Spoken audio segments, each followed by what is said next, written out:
परमात्मा श्री राधा कृष्ण के चरणारविंदों में शतकोटि नमन बंदन। मित्रों को, जिज्ञासुओं को, धर्म प्रेमियों को, ज्योतिष विज्ञान प्रेमियों को हर हर महादेव, बम बम भोले, नमः शिवाय। मित्रों, आज के इस वीडियो में प्रॉस्पेरिटी एंड प्रॉपर्टी या वेल्थ अच्छी होगी, कम होगी, ज़्यादा होगी, ये ग्रहों पर निर्भर करता है। दूसरा भाग धन का है, निर्विरोध है, बैलेंस का है। अकाउंट बैलेंस कितना है, सोना चांदी कितना है, आभूषण कितने हैं, कितनी जमा संपत्ति है, इसका भाव है। तीसरा भाव हार्ड वर्किंग का है, मेहनत का है, परिश्रम का है, साहस का है, उत्साह का है। चौथा भाव प्रॉपर्टी का भाव है, जमीन जायदाद का भाव है, मकान का भाव है, दुकान का भाव है, बहुमंजिली इमारतों का मालिक है, आपकी खरीदी हुई संपत्ति का भाव है, सुख का भाव है, प्रसन्नता का भाव है। विद्वानों ने कहा है कि भाग्यम फलति सर्वत्र न च विद्या न पौरुषम। भाग्य बहुत बली है। भाग्य कर्म से और परिश्रम से कमाए हुए धन की एक सीमा है।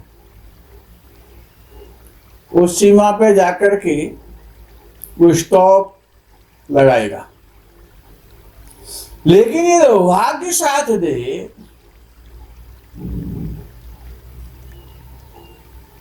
तो बिना कमाए भी, बिना परिश्रम के भी, बिना कार्य किए भी धन मिल जाता है, प्रॉपर्टी मिल जाती है, विरासत में मिल जाती है, किसी को पिता के द्वारा धनी होने का योग बन जाता है। तो भाग्य है ना, भाग्य में है प्रॉपर्टी। किसी को एडॉप्ट होने पर धन की प्राप्ति हो जाती है, किसी को पड़ा हुआ मिल जाता है, किसी को गड़ा हुआ मिल जाता है, किसी को लॉटरी के द्वारा मिल जाता है, किसी को सट्टे के द्वारा मिल जाता है, किसी को शेयर मार्केट से मिल जाता है, किसी को चोरी से मिल जाता है। भाग्य है, ये भाग्य में है तो मिलेगा। लेकिन कभी कभी ऐसा होता है कि भाग्य बहुत बली है, प्रॉपर्टी मिलने का योग भी बन रहा है। ताऊ जी की, चाचा जी की, नाना जी की, मामा जी की प्रॉपर्टी, धन पत्नी के द्वारा भी मिल जाता है। कभी कभी ससुराल से भी तो धन मिल जाता है, ससुराल में भी तो प्रॉपर्टी का योग बन जाता है। वो कब बनेगा? जब आपके भाग्य में है।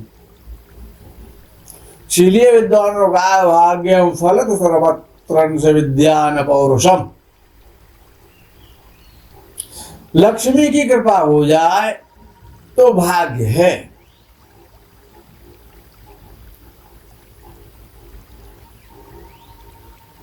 तो तीसरा भाग, यह परिश्रम करने से, मेहनत करने से, शरीर के द्वारा परिश्रम करने से यदि धन की प्राप्ति हो जाती, व्यक्ति धनवान बन जाते, बनते होते, तो जितने भी परिश्रम करने वाले हैं सबसे अधिक संख्या उन्हीं की है जो शारीरिक परिश्रम करते हैं। तो वो सभी धनी हो जाते, और जो मेहनत नहीं करते हैं वो सभी गरीब रह जाते। लेकिन ऐसा नहीं है। जो परिश्रम नहीं करते हैं वो धनी बनते हैं, और जो शारीरिक परिश्रम करते हैं, कठिन परिश्रम करते हैं, वो धनी नहीं देखे जाते। नहीं तो सभी लेबर वाले, मजदूर वर्ग, पल्लेदार, किसान सभी धनवान हो जाते। अब विषय यह है कि तीसरे भाव में विद्वानों ने कहा कि पापक ग्रह, क्रूर ग्रह अच्छा फल देते हैं, बेशक अच्छा फल देते हैं, लेकिन अगर तीसरे भाव में शनि, राहु, मंगल, केतु यदि बैठे हुए हैं तो आपको बहुत परिश्रम करना है, संघर्ष करना, आप में क्रोध आ जाएगा, लड़ाई झगड़ा करने वाले हो जाएंगे, अशुभ बल बढ़ जाएगा, आपका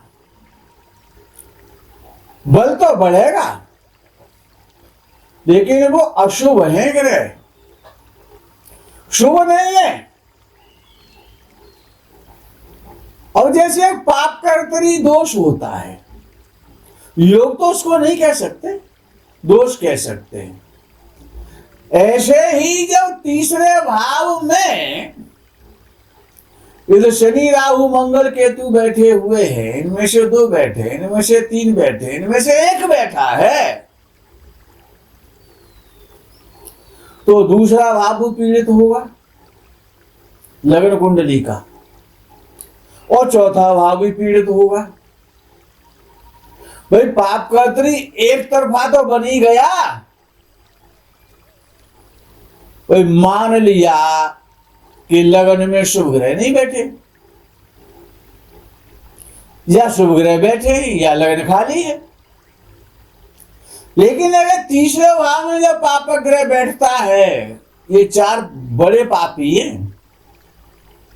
और सूर्य को पापी इसलिए नहीं कहा जा सकता, सूर्य क्रूर तो हो सकता है कि वो राजा है भाई, और राजा पापी नहीं कहला सकता ना। राजा तो पिता का, वो प्रजा का पिता कहलाता है,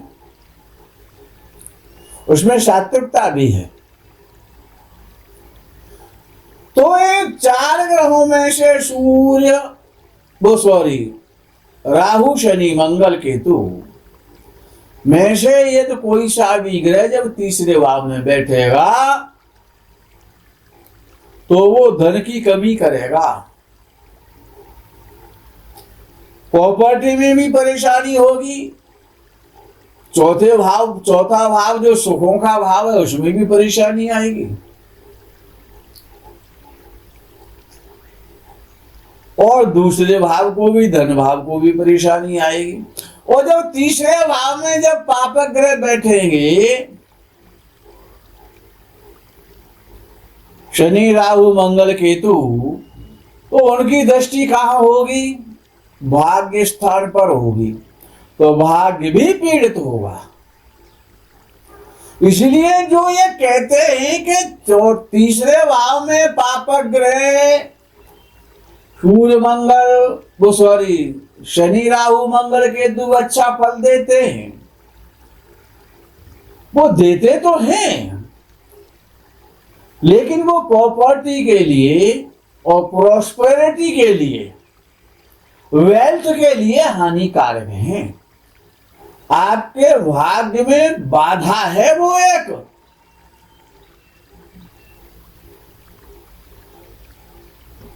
यदि वहां पर शुभ ग्रह बैठे, पापक ग्रह नहीं बैठे,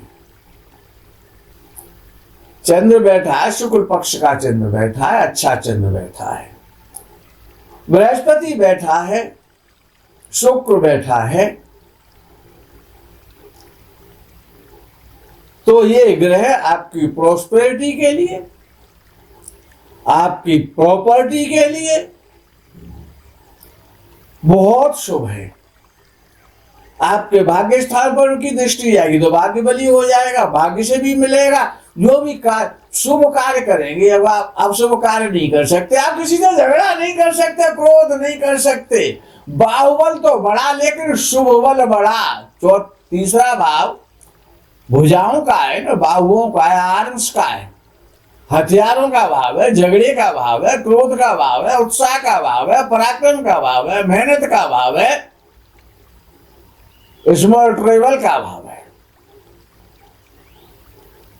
तीसरा भाव। लेकिन ये उसमें शुभ ग्रह है तो बहुत अच्छा है, आप झगड़ा नहीं कर सकते। अब आपका बल तो है लेकिन शुभ बल है, अच्छे व्यक्तियों से है, अच्छे व्यक्ति आपके संपर्क में है, अच्छे आपके मित्र हैं, अच्छे दोस्त हैं, बड़े लोग हैं, ईमानदार लोग हैं,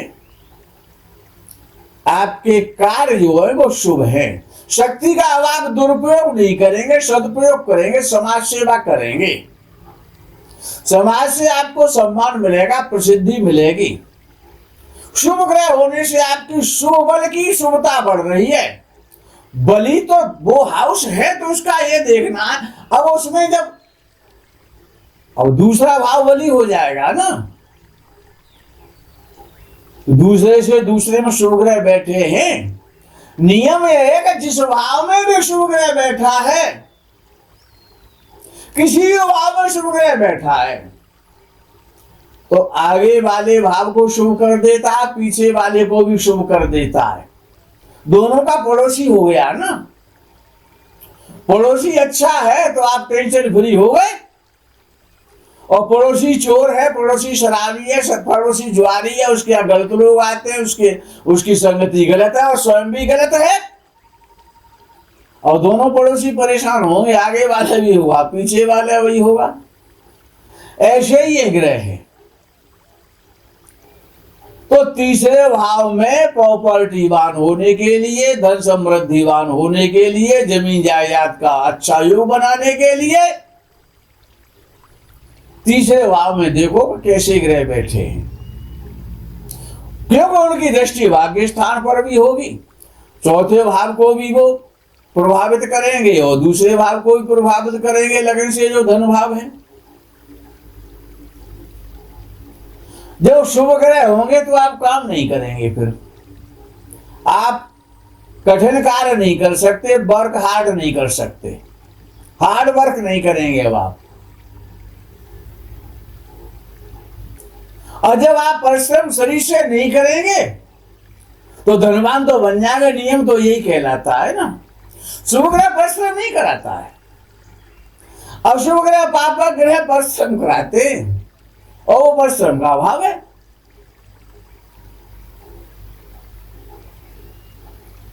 वही अशुभ ग्रह बैठे हैं और परेशानी तो पैदा कर दी। आपका बल तो बढ़ा लेकिन अशुभ बल बढ़ा, क्रोध का बल बढ़ गया, झगड़े का बल बढ़ गया, गलत प्रकार से बल बढ़ा, क्योंकि चौथे भाव के लिए सुखों के लिए भी हानिकारक है और धन के लिए भी हानिकारक है, भाग्य में बाधा बन गया। उपाय क्या है ये आप नहीं जानना चाहते?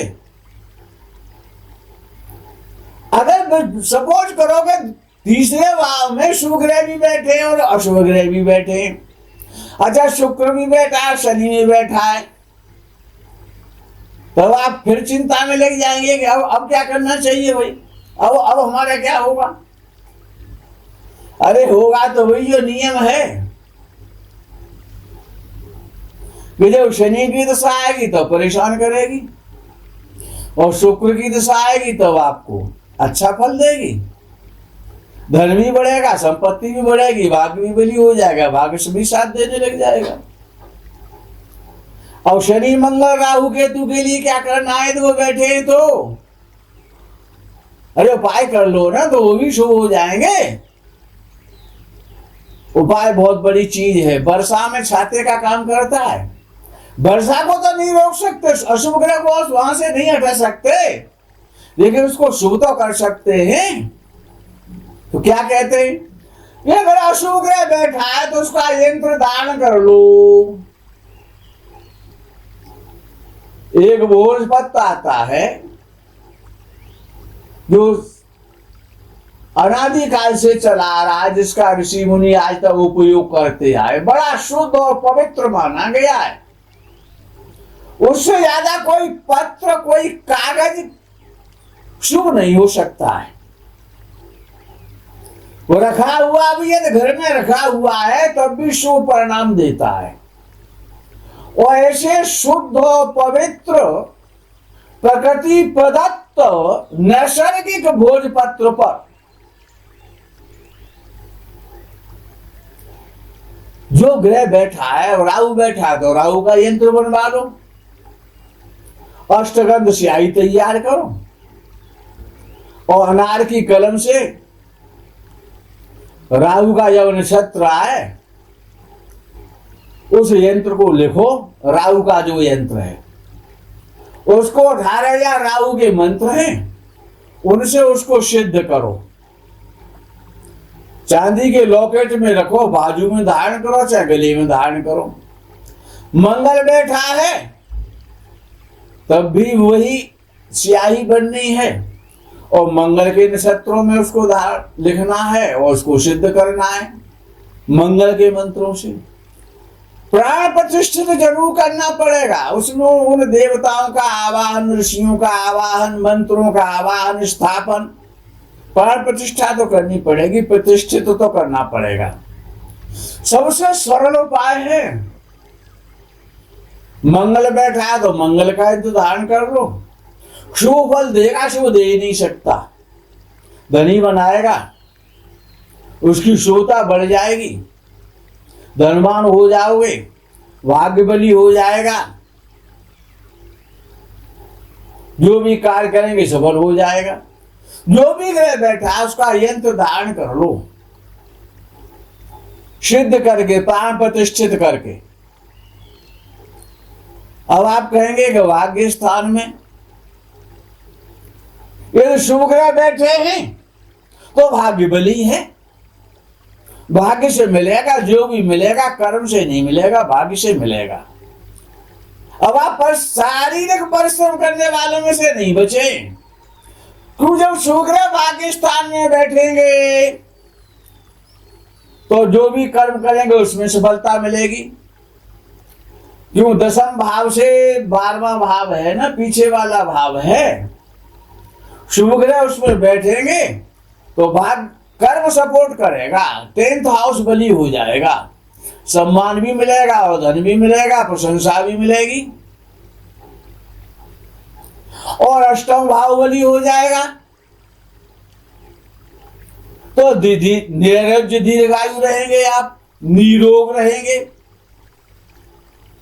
बाहर से धन आपको मिलने लग जाएगा, किए हुए कर्म सार्थक होने लग जाएंगे। यदि भाग्य स्थान में शुभ ग्रह बैठा है तब,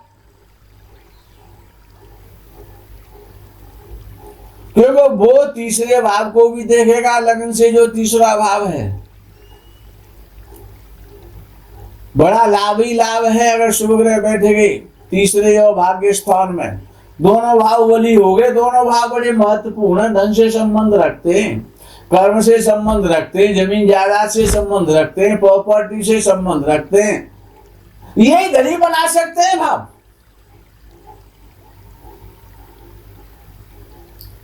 यदि पापक ग्रह बैठे हैं तब आप पूछेंगे अब क्या उपाय करें। यदि पापक ग्रह बैठे हैं, भाग्य स्थान में बैठे हैं, भाग्य स्थान क्या है? तीर्थ स्थान है, तीर्थों का स्थान है, तीर्थ कहलाता है, तो तीर्थ में जाओ। मंगल, शनि, राहु, केतु ये बैठे हुए भाग्य स्थान में, इनमें से कोई सा भी बैठा हुआ है, भाग्य स्थान में बैठा है, तो वो कह रहा है भाई तीर्थों में चलो, वहां पर मेरा दान करो, वहां पर तीर्थों में जाओ, गायों की सेवा करो, गरीबों की सहायता करो, दान करो तीर्थों में जाकर। और एक बार दो बार करने से कुछ ना होता, एक वर्ष में 4-6 10 बार तो जाइए। तो भाग्य क्या है? ईश्वर की कृपा, ईश्वर का आशीर्वाद, तीर्थ, दान, तप, सेवा, पिता, ये सब बलि हो जाएंगे। भाग्य साथ देगा, ईश्वर की कृपा होगी, पापों का नाश होने लग जाएगा, आप सुखी होने लग जाएंगे। तीसरे भाव में पाप ग्रह बैठे हैं तो यंत्र धारण करो, और 9वें भाव में बैठे हैं, ये बड़ा राज है धनवान होने का, सूत्र है ऋषि पाराशर का। तो तीर्थों में जाओ, 9वें भाव में पाप ग्रह बैठे हैं, राहु बैठा है, केतु बैठा है, शनि बैठा है, मंगल बैठा है, ये विशेष पापी है। तो तीर्थों में जाओ, इनका दान करो। मंगल है तो मंगल का दान करो, हनुमान जी की साधना करो। शनि बैठा हुआ है तो शनि का दान करो। जब तीर्थ में जाओ तो और ज्यादा विशेष दान करो, तो वहां पर पाप भी नष्ट होंगे, शनि शुभ होने लग जाएगा, मंगल शुभ होने लग जाएगा, तीर्थ यात्रा करने से होगा। शनि बैठा है तो उत्तराखंड की यात्रा करो, 4 धाम करो, हरिद्वार गंगा स्नान करने जाया करो, बद्रीनाथ और केदारनाथ की यात्रा करो, गंगोत्री जमुनोत्री में स्नान करो, शनि शुभ हो जाएगा। शनि का दान करके आओ। वहां पर काले कपड़े हैं, सरसों का तेल है, लोहा है, जो भी शनि से संबंधित चीजें हैं उनका दान करो। राहु बैठा है तो जो नारियल होता है जिसमें पानी निकलता है, जिसको फोड़ के खाए जाते हैं, जिसकी गिरी मार्केट में बिका करती है, ठेलों पर पानी डाल करके बेचते हैं, कच्चे गरी, कच्चा गोला, उसका दान करो। राहु बहुत प्रसन्न होता है उससे। तीर्थों में करो, नदी में बहाने को नहीं कह रहा हूं। गरीबों को दान करो, शनि है तो अति गरीबों को दान करो, परिश्रमियों को दान करो, राहु हुआ तो भिखारियों को दान करो। मंगल है तो क्षत्रियों को दान करो। केतु बैठा है तो गरीबों को दान करो, कोढ़ियों को दान करो। धनी बन जाओगे, कन्फर्म है, उपाय हैं। और ये 2 भाव बहुत महत्वपूर्ण हैं। अशुभ ग्रह भी शुभ फल देने लग जाए, इससे बढ़िया और क्या हो सकता है। कर्म बली हो जाए, आप दीर्घायु हो जाए, आप निरोगी हो जाए, आपको काम भी ना करना पड़े, और आप धनवान भी हो जाए, विरासत में धन मिल जाए, फ्री का धन मिल जाए। ये करें आप आपका भाग्य साथ देगा, आप भाग्य बली हो जाएंगे, आपका जीवन अच्छा हो जाएगा, आपका लाइफ स्टाइल लग्जरी हो जाएगा। मित्रों, आज के प्रकरण में यही विश्राम। आगे के प्रकरण का इंतजार करें। तब तक के लिए हर हर महादेव, बम बम, बोले नमः शिवाय। जय गो माता की।